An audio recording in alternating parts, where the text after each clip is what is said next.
Hello student, how are you? I am Sudarshan Kumar, teacher physics. तो बेटा, आज जो हम डिस्कस करने जा रहे हैं, जो हमारा चैप्टर है वर्क एनर्जी एंड पावर, उसका law of conservation of energy के बारे में डिस्कस करेंगे। बहुत ही इंपॉर्टेंट लॉ है और उसके बारे में हम उसका प्रूफ भी देखेंगे। तो हम देखेंगे कि law of conservation of energy होता है क्या है। आपको पता है, energy can neither be created nor be destroyed but it can transfer one form of energy to another form. तो यही डेफिनेशन हमें इसमें देखनी है। क्या नहीं, अकॉर्डिंग टू दिस लॉ, देखिए बेटा, according to this law, according to this law, इसमें हम देखेंगे energy can neither be created, energy can neither be created, neither be created nor be destroyed, nor be destroyed, but can change one form of energy, one form of energy into another, one form of energy into another, one form of energy into another. कि energy को ना तो create कर सकते हैं ना इसको destroy, but इसको हम चेंज कर सकते हैं। जैसे फॉर एग्जांपल, मैंने अपने हाथों को रब किया, तो इसका मतलब मेरे हाथों की एनर्जी, मैकेनिकल एनर्जी किस में कन्वर्ट हो रही है? ये हीट में कन्वर्ट हो जाएगी। जैसे इलेक्ट्रिसिटी कहाँ पे गई? बल्ब के अंदर गई। बल्ब किस में कन्वर्ट कर दिया उसने? लाइट में कन्वर्ट कर दिया। इस प्रकार से हम देखेंगे कि energy can neither be created nor be destroyed but it can transfer one form of energy into another form. ठीक है, तो ये तो हमारे पास एक सिंपल सा लॉ था। अब हम इसके बारे में डिस्कस करेंगे कि कुछ इसको डेरिवेशन करके देखेंगे कि हम कैसे इसको कांस्टेंट या कंजर्व रख सकते हैं। तो हम देखेंगे अभी। सो स्टूडेंट, अब हम देखेंगे कि एक हमारा कंजर्वेशन ऑफ एनर्जी का एक इसको प्रूफ करके दिखाएंगे।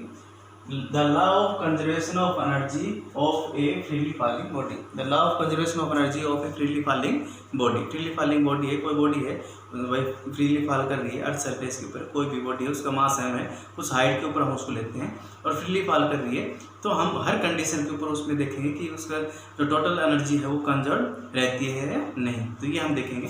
तो मैं एक यहाँ पे एक डायग्राम के थ्रू आप लोगों को समझा रहा हूँ। तो आप देखेंगे, मान लो ये मेरे पास ग्राउंड है, ये आपका ग्राउंड ले लिया मैंने,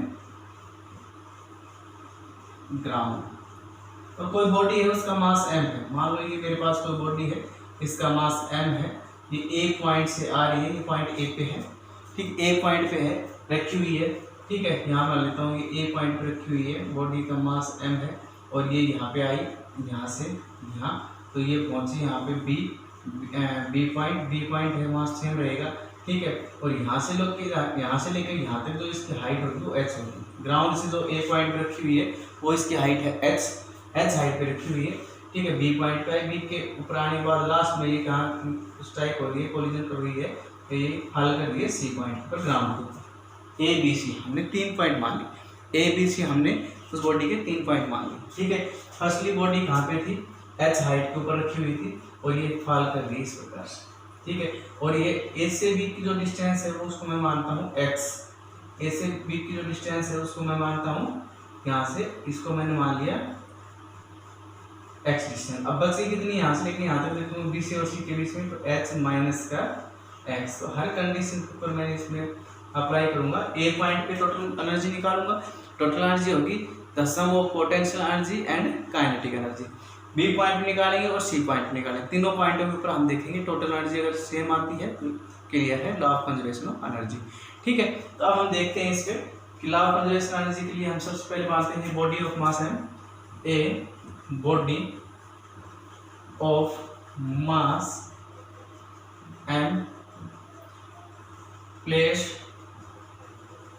ए height, some height h height के ऊपर रखिए at point A above the ground,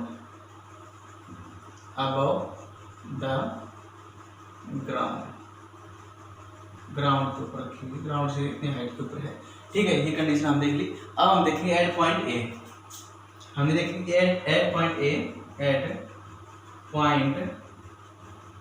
eight point A के ऊपर देखेंगे एट पॉइंट ए पे निकालेंगे काइनेटिक एनर्जी ऑफ बॉडी। सबसे पहले आप देखेंगे बेटा यहाँ पे इस कंडीशन पे यू है वो आपका जीरो है, ए पॉइंट पे यू है वो क्या है जीरो, क्योंकि वहां पे रेस्ट में है। बॉडी किस में है, ये बॉडी किस में है, बॉडी एट रेस्ट। बॉडी किस में है, बॉडी एट रेस्ट। बॉडी किस में, body at rest, body rest पे, ठीक है। तो हम इसमें देखेंगे काइनेटिक एनर्जी देखेंगे। सबसे पहले काइनेटिक एनर्जी, पोटेंशियल एनर्जी देखेंगे। Potential energy of body, potential energy of the body, body की पोटेंशियल यानी पोटेंशियल एनर्जी को पी से प्रेजेंट करूँ mgh। ये होती है डेरिवेशन हम कर चुके हैं पोटेंशियल एनर्जी का पहले, ठीक है, क्योंकि m इसका मास है, h हाइट है और g है ये एक्सेलरेशन ड्यू टू ग्रेविटी, क्योंकि एक्सेलरेशन ड्यू टू ग्रेविटी की वजह से इफेक्ट होगा, ठीक है। और अब देखें kinetic energy of body, kinetic energy of the body.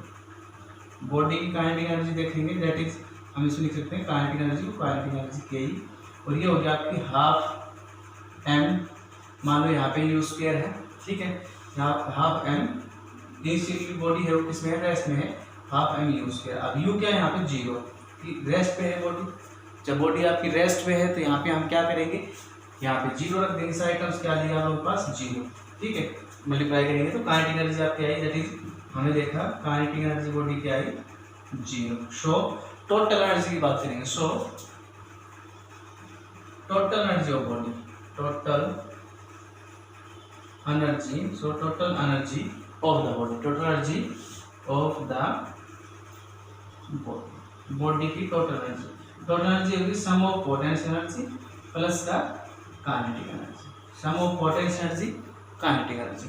अब पोटेंशियल एनर्जी आपकी कितनी थी, टोटल एनर्जी को मैं मान लेता हूँ टीई, टोटल एनर्जी, ये आएगी पोटेंशियल एनर्जी आपकी थी mgh प्लस का जीरो, दैट इज mgh। ये इक्वेशन नंबर आ गया आपकी फर्स्ट, इक्वेशन नंबर क्या आ गया आपकी फर्स्ट, यानी टोटल एनर्जी आपकी mgh आ गई, टोटल एनर्जी आपकी आई यहाँ पे mgh, ठीक है, क्लियर हो। यहाँ पे हम क्या करें, दोनों को सम कर दिए, तो यहाँ पे आप लोगों के पास क्या आएगी, टोटल एनर्जी आपकी mgh आ गई, क्लियर है। अब मैं इसको रख करके अगले स्टेप की तरफ जाता हूँ, ठीक है। अब बॉडी ए के ऊपर थी तो टोटल एनर्जी mgh आई, अब बी के ऊपर जब बॉडी जा रही है तो उसका हम डेरिवेशन अभी देखते हैं।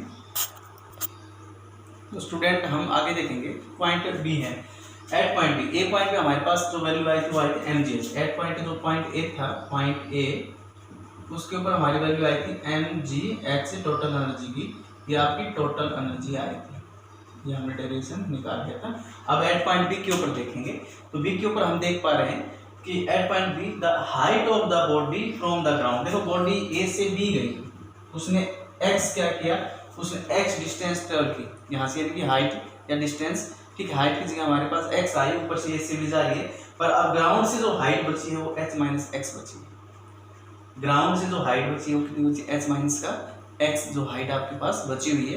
तो यहाँ पे हम पोटेंशियल एनर्जी निकालेंगे, potential energy of A body, of the body, potential energy of the body, ये आ गया आप लोगों के पास mg। अब हाइट यहाँ से लेके यहाँ तक h माइनस का x, ये हाइट आ गई, ठीक है। अब काइनेटिक एनर्जी की अगर बात करें, हमारे पास kinetic energy of the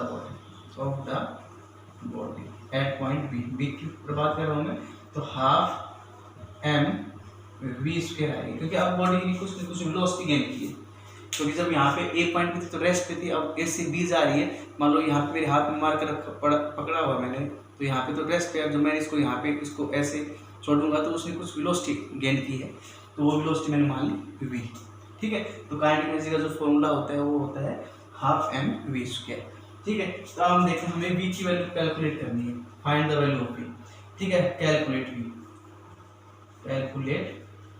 v, ठीक है। अब हम कैसे करेंगे, यूजिंग फार्मूला, यूजिंग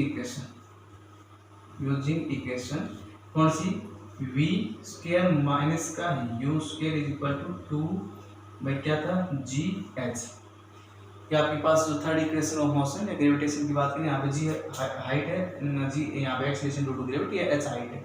तो यहाँ पे हम देख पाएंगे कि आप लोगों के पास क्या है भाई, यहाँ पे यू की वैल्यू आपके पास 0 है क्योंकि ये वेलोसिटी 0 थी और फाइनल वेलोसिटी हमें कैलकुलेट करनी है। और जो ये आपके पास जो h है ना, h है उसकी जगह में क्या रख दूंगा x। क्यों? Because h is equal to x। क्यों आया ये आप देखेंगे क्योंकि a से b पे बॉडी a से b आ रही है तो उसने x डिस्टेंस कवर किया इसलिए। तो यहाँ पे h इज इक्वल टू आया आपके पास x। सो हम इसको लिख पाएंगे बेटा वी स्क्वायर माइनस का 0 इक्वल टू 2gx। ठीक है, ये आपके पास आ गया। और अब हम इसमें देखेंगे कि जो आप लोगों के पास वी स्क्वायर की जो वैल्यू है, वी स्क्वायर की वैल्यू है 2gx। वी स्क्वायर की वैल्यू है 2gx। वी स्क्वायर की वैल्यू क्या है आप लोगों के पास 2gx। अब हमें क्या करना है, हमें तो वैल्यू पुट करनी है इसके अंदर। ठीक है, तो अब हमारे पास जो था सो काइनेटिक एनर्जी जो आप लोगों के पास है, अब हमारे पास काइनेटिक एनर्जी क्या आ गई, यही हाफ एम वी स्क्वायर की जगह हमें क्या लिखा 2gx।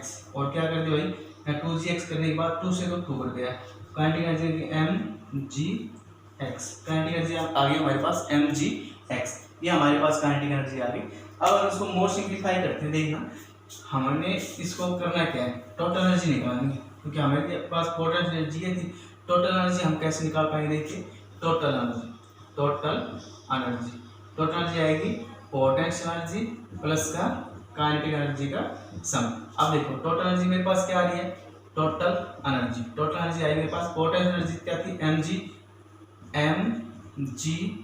mgh माइनस का x और काइनेटिक एनर्जी कितनी थी mgx। तो हमने ये कर लिया। अब इसकी जरूरत नहीं है हमें, इसको मिटा देते हैं और आगे देखेंगे। इस वीडियो को आप पॉज करके इसके नोट्स बनाएं और इसको अच्छे से समझें। ठीक है, अब देखो इसको सोल्व करें mgh, फिर mg को मल्टीप्लाई h से भी करेंगे x से भी, तो आएगा mgh माइनस का mgx और प्लस का mgx। अब ये टर्म आपकी कैंसिल आउट होगी, तो जो टोटल एनर्जी आई वो आप लोगों के पास क्या आई mgh। टोटल एनर्जी आपकी क्या आई mgh, जो कि एट पॉइंट ए पे भी यही आ रही थी mgh, जो इक्वेशन नंबर फर्स्ट थी, और ये आपके पास इक्वेशन नंबर क्या आ रही सेकंड। तो दोनों केस के अंदर तो हमारे पास जो टोटल एनर्जी आई है वो क्या आ रही है mgh आ रही है दोनों कंडीशन के अंदर। और थर्ड कंडीशन के अंदर भी हम सेम ऐसे ही करेंगे। तो आप देखिए अब जो बॉडी है ए से बी पे आई, बी से आप सी के ऊपर आ रही है। जब सी के ऊपर आ रही है तो आप देखेंगे कि वो क्या कर रही है, यहाँ पे ग्राउंड के ऊपर कोलाइड कर रही है, ग्राउंड के ऊपर पहुंच गए, रीच करेंगे ये। ठीक है, उस कंडीशन में हम देखेंगे पोटेंशियल एनर्जी क्या, क्योंकि हाइट है ही इसके अंदर, तो इस कंडीशन में देखिए potential energy. So at point C potential energy जो होगी वो होगी mg और h यहाँ पे है 0, तो ये आएगी 0, यानी पोटेंशियल एनर्जी आप लोगों को क्या आई 0। ठीक है, और काइनेटिक एनर्जी आपके हाफ एम वी स्क्वायर। अब उसी तरह से हमने इसको कैलकुलेट करना है, कैलकुलेट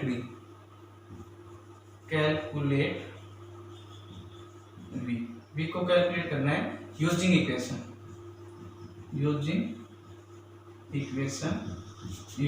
क्या आएगी वी स्क्वायर माइनस का U square equal to 2gh। अब कंडीशन क्या है, इनिशियल वेलोसिटी तो आपके पास यही थी, वही कंडीशन आ गई 0। h आपके पास अब पूरी हाइट है यहाँ से a से आई और c के ऊपर आ रही है, a से और c के ऊपर ग्राउंड के ऊपर पहुंच गई, तो हाइट आपकी h ही आएगी। तो ये आप लोगों के पास सेम रहेगा, ये आएगी V square is equal to 2gh। ये आप लोगों के पास आएगी ये कंडीशन। सो काइनेटिक एनर्जी जो आपकी आएगी वो आएगी आपके पास हाफ m और वी स्क्वायर की वैल्यू आएगी 2gh, और 2gh में क्या होगा 2 से 2 कैंसिल आउट हो जाएगा, तो आएगा mgh। तो काइनेटिक एनर्जी आपकी mgh है। अब हम डिस्कस करेंगे टोटल एनर्जी की। तो टोटल एनर्जी क्या है, टोटल एनर्जी का फॉर्मूला वही होता है the sum of potential energy and kinetic energy. तो हम देखेंगे पोटेंशियल एनर्जी आपकी 0, काइनेटिक एनर्जी आपकी mgh, तो हमारे पास क्या आ जाएगी टोटल एनर्जी क्या आ जाएगी यहाँ पे mgh। इक्वेशन नंबर थर्ड आ गई। तीनों केस के अंदर हमारे पास क्या आ रही है from equation first second third. अब हम देख पाएंगे from equation first second and third. अब वो केस इक्वल हो गए, the total energy is equal, total energy is equal to mgh, energy क्या रहेगी, इक्वल रहेगी mgh। ठीक है, so we can say law of conservation of energy. ठीक है, फिलिप हार्टली बॉडी के ऊपर हमने इसको एक्सप्लेन किया। ठीक है, तो यहाँ पे हम देख पाएंगे बेटा कि energy can neither be created not be destroyed but it can change one form of energy into another form of energy. ठीक है, हमने इसको देखा और इस वीडियो के अंदर आज हम इतना ही करेंगे। आगे जो हमारे पास वीडियो होगी उसमें हम पावर के बारे में डिस्कस करेंगे और इसके साथ ही हमारा जो चैप्टर है वो फिनिश हो जाएगा। और आशा है बेटा आप लोगों को समझ में आ रहा होगा और ज़्यादा से ज़्यादा बेटा इस वीडियो को शेयर और लाइक ज़रूर करें। आपके जो भी इसमें मेहनत होती है वो आपको दिखाई देगी, कितना बच्चे इसको देखते हैं। और मेरी आशा है और पूर्ण विश्वास है कि आप इनको ज़रूर देखा करो, सभी बच्चे इस वीडियो को देखें और इसको अच्छे से समझें। ठीक है, आज के लिए इतने काफ़ी है। Thank you.